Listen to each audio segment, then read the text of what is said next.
Yes, a very good morning. How are you doing? And just off of that, yes, we continue to celebrate mothers. So, happy Mother's Day.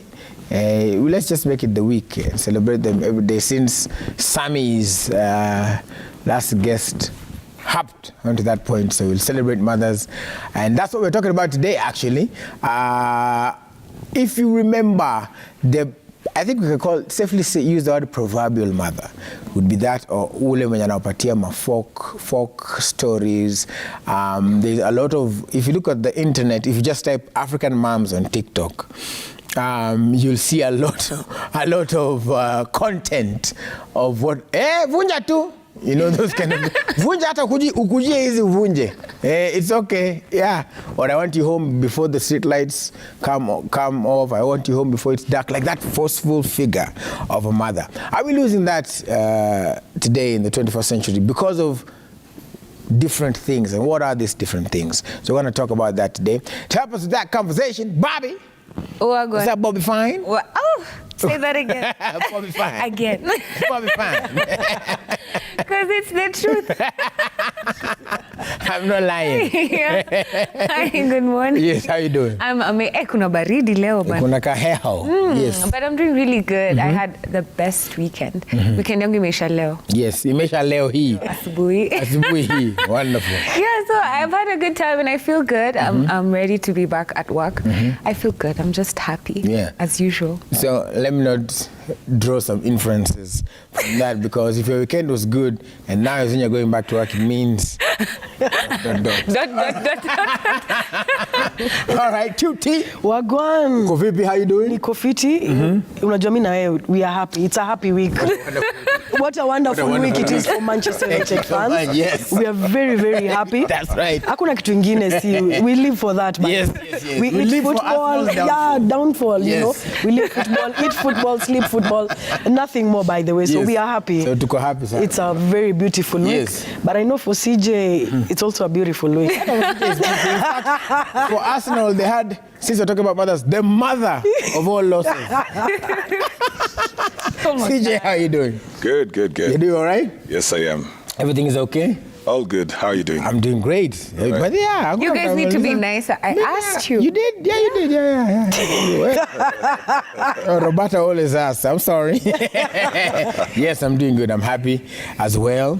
Yeah, a little tired, but I'm happy. All right. Yes. All right. You guys need to be nicer to CJ. Yeah?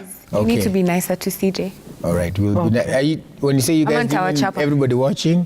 Or just Sisi? Sisi wawili. Oh, okay. Oh, in terms of football. Nashata. Oh, no, but his team is doing well. His team is doing They're well. almost playing Europa now. Liverpool. That's good. That was just me being protective. All right, so today that's what we want to talk about. The African mom. But first of all, what are some of, when you think about just that word, African moms, what's the first thing that comes to your mind, Roberta? Love, sacrifice. Yani sijui, I feel like my mom is a god. That when I see her, that's how I feel. Because there's nothing I can say I've ever lacked at whatever level, in whatever degree, in whatever way. I don't know. I don't know selflessness like the one that she's taught me. So when I hear African moms, I just think love, because that's how they show up all the time, every day, and not just for their kids, for everyone around them. It's just like I tweeted something that I was thinking about. Like I said, when my mom sends me food, like akitoka ushago, hizo ma veggies, she's just thinking she's feeding me only. She doesn't know she's fed like 3 other households, because nimeshare cabbage, na huyo, nimeshare avocado, na huyo. So that's how African mothers are. When I think about African mothers, that's just what I see. Can he place love also, and service? Can I be part of the huyo for the avocado? Yes. Thank you. So please, Mama Roberta, as you do it next time, join Africa. All right. So that's all right. And QT, what do you think? African moms, what's one of the first words that jump in your mind or your thoughts? Rock. Rogue. Rock. Oh, rock. Rock. No, rock, angels, but also strict. Right. Oh my goodness. African moms, it's crazy out there, Willis. You know, like ukiona madhe hivi, unajua lazima upige kona mahali, you know. So moms are amazing, but I also love the fact that they raised us to be who we are. If they weren't that strict, I don't think we would be who we are right now. So mothers are amazing. They sacrifice everything for us. And if a home doesn't have a mother, you always see that gap. Right. Kama home haina tu mama, you will just know, because moms are the ones who make the homes. It's amazing how they just make everything fine. Yeah. Kila kitu imepangwa, kila kitu iko sawa. You wake up in the morning, you know, everything is fine. But if the mother is not there, calls. What are we supposed to do? Where is this sufuria? Where's my trouser? Where are my socks? Where are my, you know? But they arrange everything. They panga kila kitu. Right. So mothers are amazing and they're angels. So God felt like if he placed mothers here, we're gonna have angels. Because unaona angel Gabriel ako huko juu anatuchill. So alieka mothers hapa ndio tuko na angels. So it's amazing. Right. And CJ, what are your initial thoughts about just African moms in general? Well, I think I had the original version of African mom. Yes. But I think that circumstances would also push them there. Generally, mothers would be, the expression of their love would come in how they would protect their children and want to have their children well provided for, yes, but protect them from influences around them. So that would bring in this element of the strictness. And they would really go out of their way. You know, the sacrifice part also would get to these moms to be emotionally affected at a particular point, because it's easy for a man to walk away from or neglect the children, but a mother is ever present. And so all the motions and emotions that she goes through will be expressed somehow in her relating with the children, because sometimes the children are the closest people to her that she relates with. So when she needs to vent, she vents to the children. Baba yenyu. Yes. This become the people who are closest to her. Right. But generally, you know, this was like the mother hens. The mother hen. She will fight outside. She doesn't just fight inside. She will fight outside. She will fight anything that will come after you. But I am glad that they were. You know, I pray we don't lose all of that by being very modern moms today. I pray we don't lose all of that. Yeah. And Bobby, I think we are losing that because there is, you know, there's a lot of stuff like CJ said, the original move of the motion. Yeah. There was, especially what I picked up, the threads, you know, the things that mothers say. Yeah. You know, like, you know, I mean, to the extreme of unajua nilikuzaa. So I'm the only one with the authority to take you out Beba 9 months of this life. You know? Na saizo amechukua pesa zako. Beba 9 months, like what? Alisema, can I have 2,000? Then you give her 2,000. Then you go, Mom, that 2,000. I'm like, I carried you for 9 months. I wiped your mucus and everything else that was wipeable. Yeah. Thank you. And she'd still do that. I'll take my payment now. Thank you. She'd still do that now, even in your 30s. Yeah. That's just how incredible mothers are. But I think I can't say much about them being an endangered species, because the kind of mom I've experienced is like not the time CJ experienced his mom. But I'd say there's a lot of things that changia to women changing and evolving and becoming different type of women and mothers. And I was watching a video yesterday. It was a lady talking about how like just part of why women are becoming a bit different is like, other than capitalism and the rise of, you know, them being empowered and them making more money and them having more freedom and much more of a voice to speak out. There's also the element of, which is the opposite of all that, which forces them to become who they are. And I think it's good, and it's good and bad, because although the women are becoming softer and in their power, they're becoming who they've always wanted to be, and now they've learned how to be nicer to their kids. They're not trauma dumping on their kids. They're not kama hivyo tumesema kusengenya dadi na watoi. All those things. Right now, I think the mothers they're being more deliberate about their motherhood and very intentional about how they raise their kids. And then, I'm not saying kitambo they weren't. I'm just saying saizi kuna much more empowerment and much more information out there, which makes it easier for them to be more present and more financially stable and much better moms. Because, I don't know, life is a bit easier for women right now in this century. But the opposite of it that I was talking about is, I hadn't thought about this before I watched the video, is this lady who was talking about how ukikuwa kadem kayang sale bado una watoi, before you have your first kid, you're out there having fun and your life is good and everything is good and everyone cares about you, everyone is concerned because you're hot and you look good and everyone wants to be around you. Then the moment you have your first kid, something changes. This idea that women are supported and loved and treasured and everyone is there to help them, it kind of goes away, because when you have your first kid, the dynamics change. A lot of things change. Your money changes, your body changes, your mental health, your emotional health.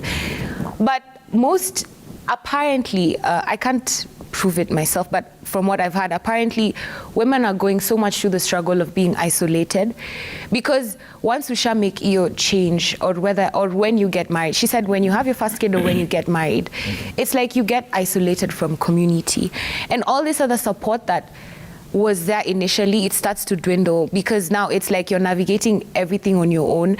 And now this is when women tend to grow into their communities, and they go back to their mothers and their friends, and they build community with each other. But what I heard from that video was that the support is not as much as we think it is, especially emotionally and mentally. And this is something I grew up seeing, not just that it's a revelation now, because now I have words to use on it. But it's something I grew seeing my mom do. I just saw her doing things on her own. She would make the money, she'd pay for everything, she'd go to school, she'd go to work, she'd show up for all our meetings, she was always there when we were sick, she did everything. And she did so many things on her own. And I just wish we had, and that's what pushes women to become who they are, because they have no one else except Sisi, their kids. So they have to show up for us. They build stronger relationships with us. They become softer. They're teaching themselves how to be better moms. They're improving their financial stability through all this. And like I said, although it's win-win however you try to look at it, but I think hiyo ndo inachangia hii kukuwa na endangered species. Like women are starting to do things on their own for themselves and for their kids, and iko na negative effects na positive. And is that then, if you have to think about it also, because you mentioned something there about there is also the time. You know, there is a time when, like you're saying, you're a hot little number, but women, all of you are hot. But just always. But Ivy, dodge that one. Okay, so is it when we say endangered species, is also, and I'll ask the same even to CJ and also to QT, what we are seeing now even by stats is that people are having children earlier. One. Number two, and Roberta has mentioned it, because now you grow up seeing, because probably that would mean that maybe the dad was not there or something, so your mom has basically been doing all these things herself. And then now again, so you have multiplicity. Number one, you are maybe 20 and now you're about to get a baby. And then number two, you've literally been wewe tu na mama yako. So do you think that is going to change the way, you know, you I guess you move from being the original African mom, ulewa ukivuja kitu. You know, hiyo time pia kulikuwa na usikuja na mtoto hapa kama ujanini. So there were some sort of rules and regulations. Do you think that's changing now with things like with that, getting babies early and stuff like that? It's definitely changing because Willis, those days getting a child at, I mean, even 20 was a taboo, you know. Right now, girls are getting kids. Some, it's their own decisions. Some, it's not their own decisions, you know. But right now, women are getting their kids in their, like, teenage years and all that. But that's actually changing because that time, that was crazy, you know. Yeah. And moms are changing. Why I'm saying moms are changing, it's those days, moms were so strict in terms of manze, yani ulikuwa unatetemeka. When you see your mom, you knew, yani you had to dodge or to duck. Hata kama hujafanya kitu unaanza kujishuku, you know. Our moms were strict in a good way. Let me look at the positive way. They were strict in a good way. Lakini pia naweza sema what has really changed is the safe space of nowadays children can open up to their moms. They can talk to their moms openly. Like you can ask your child something and they really open up to you. But at those days, if you open because of the environment, but those days you couldn't even open up to your mom about anything because number one, either your mom will not believe you, or maybe someone, you know, the village, the consequence, the society, someone, the neighbor has seen you somewhere. They've already told your mom, oh, I saw your daughter with a, you know, with a boy somewhere. So your mom will come raining down on you even without asking questions or wanting to know an explanation. But that is changing right now because right now, actually, the boyfriends are coming to the house, you know, and the mom wants to meet the boyfriend and all that. But those days, there was no space, there was no safe space for us to actually talk about even our sexuality growing up, you know. Women, we go through so many changes. So growing up as a girl, even when you're going through those changes, I couldn't open up to my mom at that particular time, you know. Unajipara tu in situations. Things are just happening, but you actually don't know how to approach your mom or your dad for that matter. Kwanza your dad, you know, like you can't approach him and start telling him these things.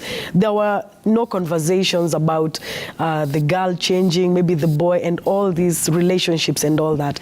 So I can say that kuna so many childhood traumas us growing up, ama unaambiwa by the way, wewe hata huwezi fanya hivi, huwezi kuwa kama sister yako, huwezi kuwa kama ule neighbor, you know, all those things zinakam kuku affect at the end of the day.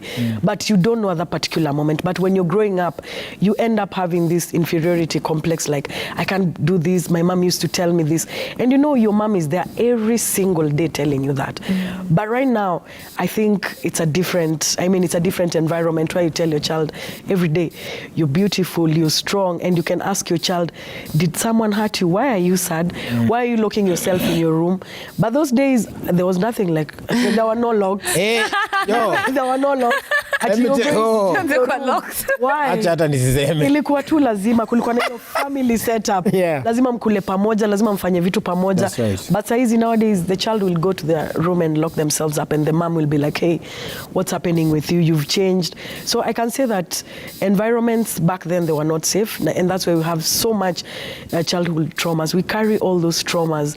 I come in a relationship, I want to look for peace. I want to look for affirmation, someone to tell me, oh, I'm beautiful, oh, I'm clever, I can be able to do this, because probably my mom or my dad did tell me all that, didn't give me the space to do all that. So it's definitely different. There's a lot of things. You know, as you're talking, I'm talking about two stories before I go to CJ. One is that one when I literally watched it in our neighborhood. Kulikuwa na place ya kuchoma mahindi. Yes. And this lady was talking to this dude, literally negotiating bei ya mahindi shuke chini, the son of the person who was chomaing the mahindi. And somehow the mom got wind that aliambiwa tu, your daughter is talking to a boy. Mama alitoka kama amekunja dera. Come in and grabbed her by the hair. She had braids and pulled her all the way to the house. Crazy. Number two happened to me. I was nearly chapped by proxy because we were in the supermarket and there was a boy there who was crying and saying, "Mom, no, you can't tell me." And then my mom told me, "Nisione umefanya kama huyo." I'm like, yeah. Hiyo ni ya kuweka kwa bank. Ndio sasa leo unanidu na. What's going on? So, those things that would happen then that are not probably happening now. Could it be because of, like, QT saying, like, is it an environment thing? And then also, how then in that same environment do we not lose some of those things that kind of, they kept us in line, for lack of a better word? As Kuti is talking about children today having the freedom and going into the rooms, staying on their own, there's a negative effect to that as well. Right. Because now parents don't really get to know their children.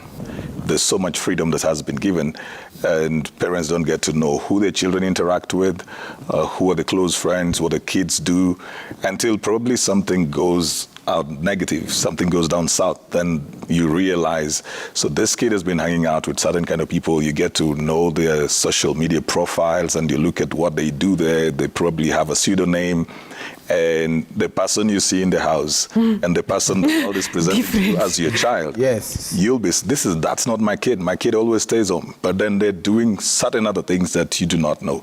So there's a benefit of that element of bringing the family together collectively, getting those kids to relate with each other. Habits are taught. They are taught. If you leave everybody to themselves and say, do whatever you want, you will find people with very strange things. They'll not even learn how to be part of a community. They'll not learn how to respect each other, treat each other, watch out for each other. You can raise siblings who don't care about each other. It's not natural. It's not a DNA thing. Is something that they've got to be taught. This is your brother. You've got to watch out for your brother. If you disagree, you still have to find ways to reconcile. Never let your brother go hungry. So those are things that are taught, because the human being is naturally very selfish. And there's a way that element of the mother watching over her whole family did keep people together. Even mothers who had children from different fathers, they would make these people feel like one family. There was nothing like you belong to Father A and this one to Father B or Father C. It was all one. In fact, some of those kids would never get to know that they had different fathers, because this mother became a unifying factor. Then she's the one who was establishing the culture in the family, and she was trying to preserve her generation, and trying to make them deal with life, because some of them had dealt with very difficult seasons in life, and they would want to protect their kids, sometimes from repeating their mistakes, sometimes from the harsh environment outside, sometimes even from the neighbors, because sometimes you live around people who don't care about their kids. But there's a way you want to raise your children, and then you're looking at the influence which will come from the neighborhood, and you want to protect them. So the problem was they went on the overdrive with their fears.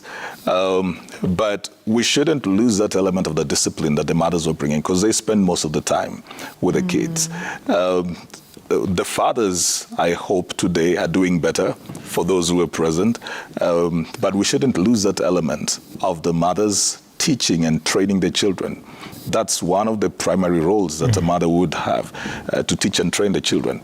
You know how you want your children to be, so they can be growing up in an environment that is crazy, but you can still raise kids who are very respectful to the world, not just to you, to the world, people who can fit in anywhere in life. They know how to live in much, they know how to live in little, whichever way. It's still the responsibility of the mom.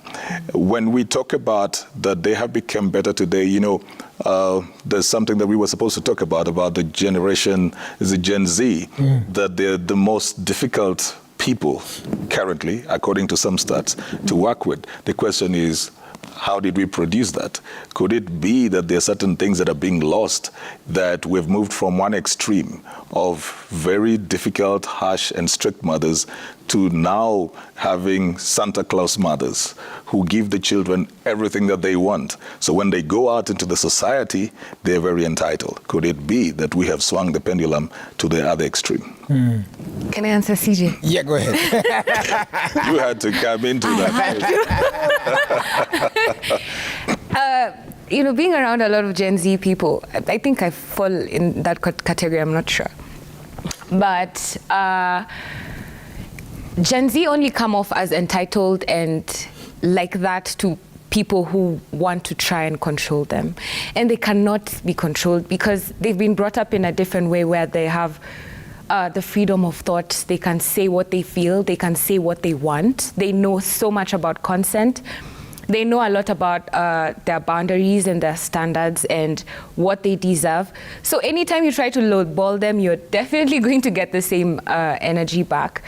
If you give them a job and you don't pay them enough, they will speak up. They're not like, I've realized the difference between my mom and my little brother. My brother is like, Mika wanilipi siendi, naenda kudu. But my mom, her advice is always, no, unajua nyenyekea, just be nice, listen so that you can learn. And I kind of get both sides, because the time for my mom is when they had much more benefits, they were compensated enough, they had like working environment. So this is just an example of a working environment. The situation was generally a bit better. Right now under capitalism, with all this taxation, you have to mention capitalism. Tax. I have to, because it's the root cause of all the problems. Of evil. But right now in this environment where nika tumezoeshwa hiyo kunyenyekea, kunyamaza, kutulia, kuwa humble. And then comes these kids where their moms were very present, and their dads as well. Actually, the dads the present dads are very, very present. They're very intentional with their kids. They're learning. They're really, really good present fathers and mothers. So these kids are growing up in really, really safe environments where they know how to speak out for themselves. So it's very difficult for you to try and manipulate them or tell them, najua kuna exception ya wale wase rogue. But if you try to listen and be patient with the Gen Z and just hear them out, you learn so much more from them than when you try to control them and try to tell them, do this and do that, because they're not the kids who are trying to listen. They feel like they know everything, yes, which is not good, but how to deal with them is to be guiding rather than controlling. It's just to be more patient and to compensate them enough. Pay us our worth. I know Kitty will worry, but let me, I'm raising Gen Z. Yeah. My first daughter will be 27 this year. There's one who turned 22. So I don't speak as an outsider. Yeah. I have them in my house. My son will turn 19 this year. The one we lost would have turned 20 this year. So I've got all of them in your house. In my house, apart from the ones I employ and who work for me. Yeah. And I can tell you it's not just about when they need to be controlled. It is how they've been raised. And even with my kids, we've got to talk to them about what life will throw at you. You'll not get everything that you want. There's a lot of imagination. Sometimes you can pick up, there's people are listening too much to the people who are on the internet. And then there's a whole different reality on the ground. People are being paid better today. By all means, entry-level packages are better today than they were 15 years ago. Really? Yes. Please Yes. send me those places I apply. Please. They're far much better today than they were 15 years ago. But because there's also this element of the lifestyle that people want to live and they've been exposed to, they'll always feel that money is not much. And then there are certain things that they will also not appreciate, like you've got to build yourself. So that is where now the guiding needs to come in, because you'll find people who will quit for the flimsiest of reasons. I know that a girl who was working with my daughter at one point, her phone was off one day, didn't go to work, and the next day she was asked, when she went to work, the next day she's being asked, why didn't you come? She said, my phone went off. Yes, I watched Gen Z so much. Her phone went off. So if your phone went off, so why didn't you come? That's where my M-Pesa is. Like my phone went off, and then my daughter was feeling like they should have understood that her phone went off. Yeah, that's how I feel also. That's how I feel. So that's not about a generation trying to be controlled. That's a generation that is a bit entitled. And you'd hear that conversation even with my daughter. You see, if you value that job, you'll find a way to go to work. You will. Or if you're being treated well, you wouldn't have such a flimsy excuse. When people treat me nicely, I generally you see, just that is give the energy over-expecting. back. That is over-expecting, because when you have, what should you generally healthily expect from every relationship? You need to understand that expect love where you should expect love, expect respect at work, but do not expect to be nasty as a baby, because somebody is making money there, or rather they're paying you and they're trying to make money. So as long as they treat you with respect, do not expect to be babysat.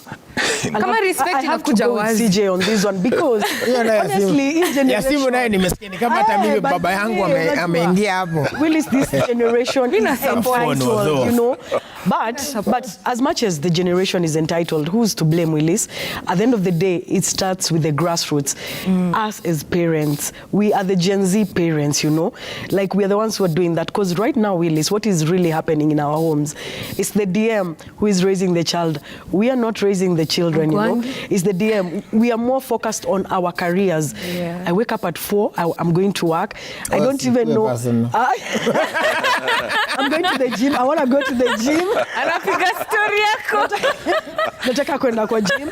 Alafu nikitoka kwa gym, I want to look good, then I want to go to work, right? Yeah. Work, nime-concentrate na job, not after do. It's more about presence than the presence at home.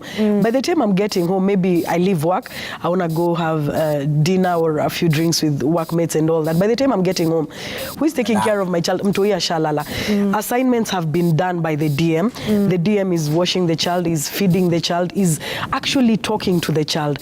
So it comes back to you as a parent. Because with CJ, I'll have to agree on that, because I would never switch off my phone and not come to work, Willis. That's crazy, you know. Hearing that, you're just like, that's really crazy, because this generation is entitled. But who has made them be who they are? Why are we not entitled? Because my mom could not stand such behaviors. You could not talk back to your mom. But right now, these kids are talking back to us, Willis.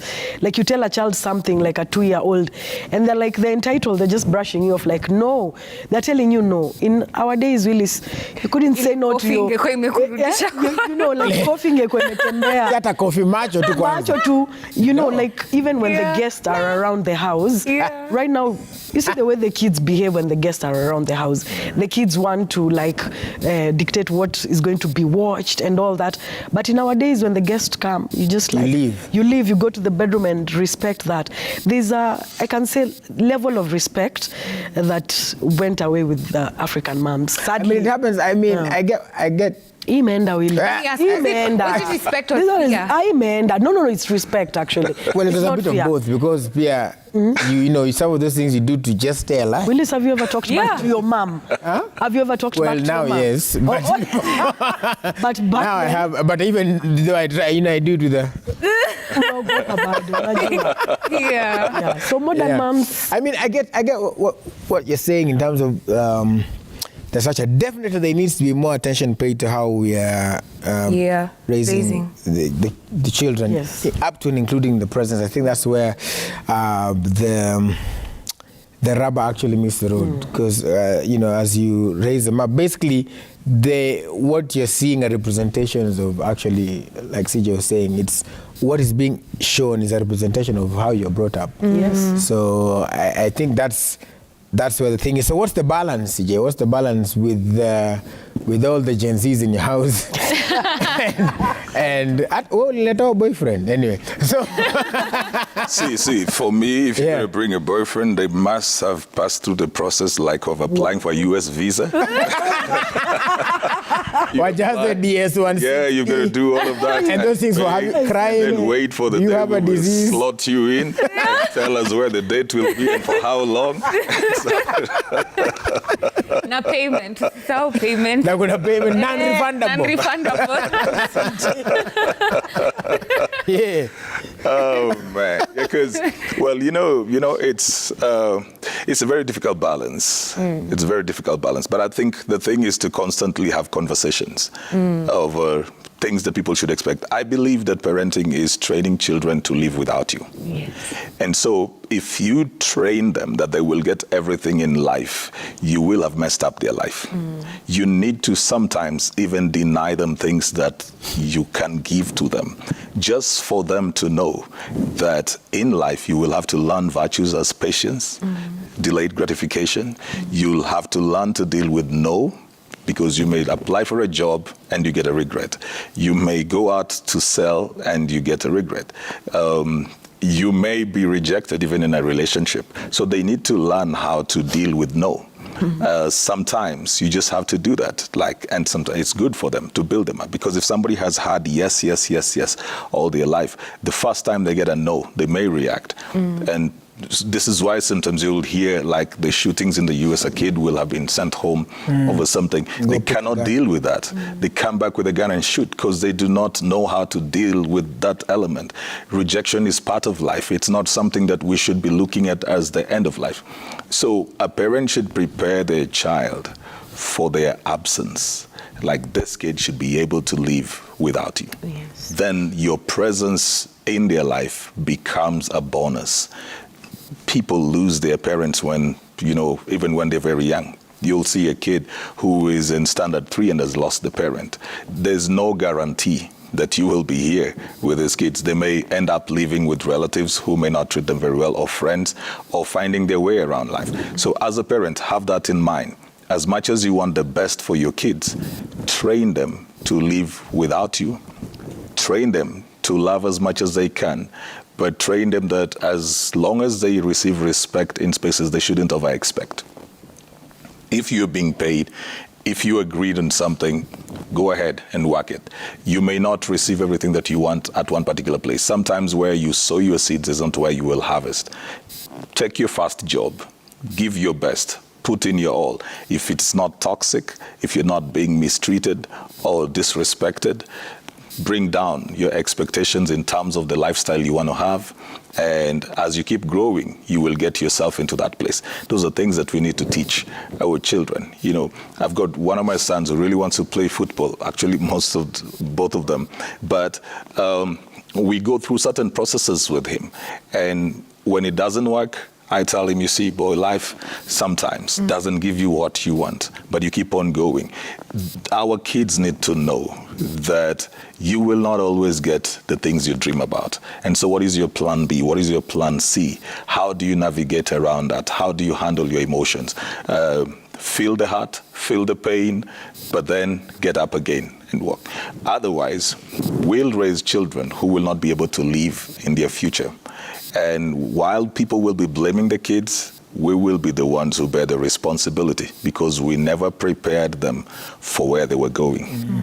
All right, so if there's a mother who's watching now and probably new mother, or mother who wants to change, or mother who feels like, leo ameniguzia sana, what are some of the things that they should do just to, still maintain the authority? I don't know about the threat level, but at least the authority that, our moms had, and also not lose themselves and also bring up the next generation. First, I love what CJ just said about everything he just said just now, because I like how he speaks from experience, because he's telling you things because he's a parent. But for me, I can't really speak as a parent, but I can speak as a daughter.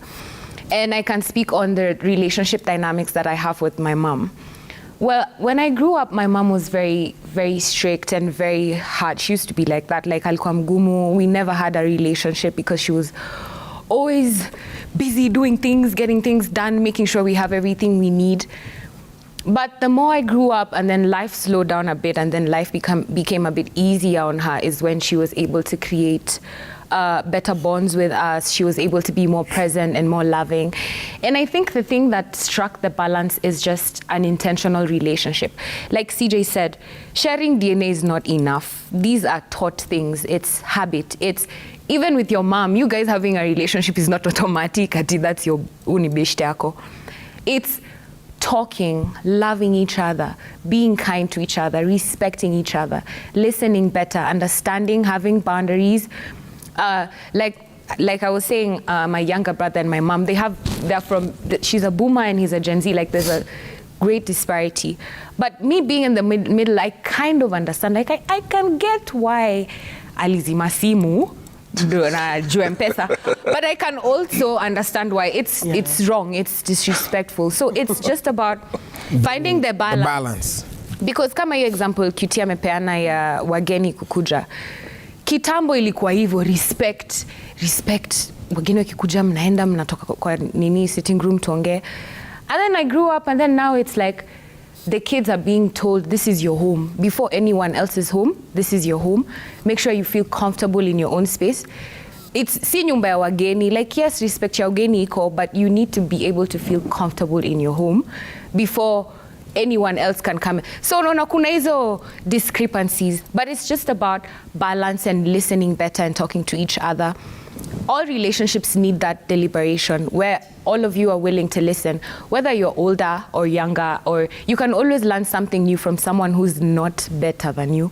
And you can always teach yourself to listen so you can learn. So how my relationship with my mom is right now, there's no fear, there's no threats, there's no izo macho, izo za tokapo, there's no such thing. Because we've worked on, like, we communicate. She'll just tell me, sikupende yo dress ulikuwa umevaa leo ilikuwa inaonyesha nini. Initially, I'd get mad, but when I listen, I see it's coming from protection. She's not a hater. She's just trying to tell me maybe she doesn't like when people are saying negative things about me. It rubs off on her, it hurts her. So she's telling me so that I can. So next time, even if I don't care for her opinion, the fact that I have a relationship with her and I care about her opinions, I will just listen. Hata kastaki. Hiyo ndo compromise yangu kwa relationship yetu. Na pia yeye anani meetingi halfway on my compromise. So what I'd say, if you're a mom, if you're a kid who's listening, improve your relationship very intentionally. There's no one size fits all. There's no this is what's correct. People have different opinions and we all grew up differently. But when you're very intentional about your relationship and you're working on yourself and working with the person you're talking to, it becomes so much better, so much easier. You're able to listen better. Na hata kama upati kila kitu unataka, like CJ said, when you've grown up in that environment where there's a relationship and you've been guided and you've been taught, rejection comes so easy, listening comes to being told no comes so much easier. You're able to not just listen to the words, but like the intention. You see, okay, why mbona bosongo alifanya hivyo, mbona you start seeing beyond what is just being said. So yeah, I think a lot of deliberation in working on yourself and the relationships that you have in your life. It makes everything so much easier. All right, Kitty, what would be your... I'd say as parents, we should try to balance. But at the end of the day, remember the consequences. Spare the rod, spoil the child. Because you can still be your child's friend, but you still, you discipline them when that time comes. Because if you let that go, if you let that mistake pass, this child will grow up knowing, see, it's okay, I can talk back to my mom, I can talk back to my mom's friends, see, they're my age, and all those things. Because what I can say is that my mom was strict with me when I was growing up. And we didn't have a relationship back then. She's still strict right now. Like, she comments on my dress code. She's not okay with my dress code. She's not okay when I go to work, outside, in the clubs and all that. But, it's part of who I am. It's part of my job. But she makes it clear to me, like, I am not comfortable with this. But you do you. But yes. Just know that I'm not comfortable. Hata saizi madhe, like, kufika home late, it's a problem. When I go to Nakuru to visit my mom, I know that by 7, I'm supposed to be at home. Achana na hii mambo ya Nairobi ati sijui saa sita. No. So I have to respect that when I go home, I have to dress appropriately. I have to get home early. I have to respect my mom, because that's who she is and that's how she's brought me up. And right now we have a better relationship than we did back then. I used to think, she doesn't love me. She's so cruel. But right now I know she did all those things because of the love that she had for me. And I'm actually proud of the way she raised me. She was strict, yes, but I am who I am because of her. So just try to balance as a parent out there. Try to balance, but ujue kiboko ni very important. Muhimu sana. Discipline mtoto vile inafaa, but also try to create an environment that the child can come to in case kiumane uko nje. If anything happens out there, you're the first person that your child will call. They won't have to call your brother like Ankoni. No, they will call you, but pia be strict. So just get a balance. Yes. CJ, your thoughts? Nope. There's a friend of mine who passed on last month. He was about 62. He was running a whole ministry down in South Africa. I was told the last person who was with him one day, a few days before he passed on, he went into his office to pray. He was crying by himself. When the mother he had gone to the office, she walked into that office, found the son kneeling down and praying, and she knelt down and held the man at 62. And his words to the mom were, please carry me on your back, take me home. I want to go and rest. He was married, he had a wife, but the person who came and knelt down there with him was his mother. A few years ago when I lost my mom, my grandmother, my maternal grandmother, had moved out of her home and came and stayed for about 5 months consistently at her daughter's house, yet my mother was in her 70s because motherhood never stops. Yeah. Unfortunately, we lost my grandmother. I'll be burying her this week. But the thing is this, that no matter how your mother treated you or raised you, you've got to know that there is a certain bond of love that woman carried. Probably it was not expressed in the way that you thought it should have been expressed. And it may not have been like somebody else's mother. But at the end of it, Willis, today, if you were in a hospital bed, I want to tell you, among the two people who will sit there the longest will be your mother. Yeah. And so mothers should not be afraid to raise their children. Yeah. Because eventually they carry the burden of those children to the spaces where nobody will. They will be with you in the highs, in the lows, in the dark, in the light, in the fear, in the faith, when you are crossing rivers, when you are celebrating your achievements, they will genuinely be there. So mothers need to go ahead. It's in the Bible they say, train up a child in the way that they should go. And that's what I will leave you with. Train up the child in the way they should go. A child will not know where they should go. You've got to train them. Eventually, as they keep going, then they will discover it for themselves. But they need to have a foundation of, this is what I was taught. As they go through life, they keep looking back at the lessons and they get to know, this is why I was told this, this is why I was told this. They can always have a fallback. It would be wrong for them not to have a template to run with in life. Yeah. All right, well, I hope that you all have gleaned and learned a little bit of something, both as the children and as the parents. Definitely parenting is an interesting dynamic in the 21st century and now, actually. I mean, just general parenting is different. Society keeps on changing, but I guess the basics, the foundations are pretty much the same no matter what is thrown at you. I guess now it's just being more intentional and being present there and trying to, work out your household constitution. The best way, how what might work for CJ's might not work for mine, but the basic, at least, so that we know what works and what doesn't, is communication. So talk it out and see what works best for. And children are different. Ile itawakia mtoto moja, si ati ukuja apply hii side, naweza shanga. Itakuwa tricky. But anyway, I wish you all the best, and we do once again celebrate mothers. You all are doing an amazing job. Special shout out to all the single mothers as well who are out there, raising the babies by themselves. Mungu awabariki sana. And for those men who wanakimbia, tafadhali. Nini. I was going to say something unprintable, but let me just use the word man up and just go and take care, man. It's we need both of you all so that the society can move forward. Yeah. But peace and love. Mungu awabariki sana. Successful people. And the great.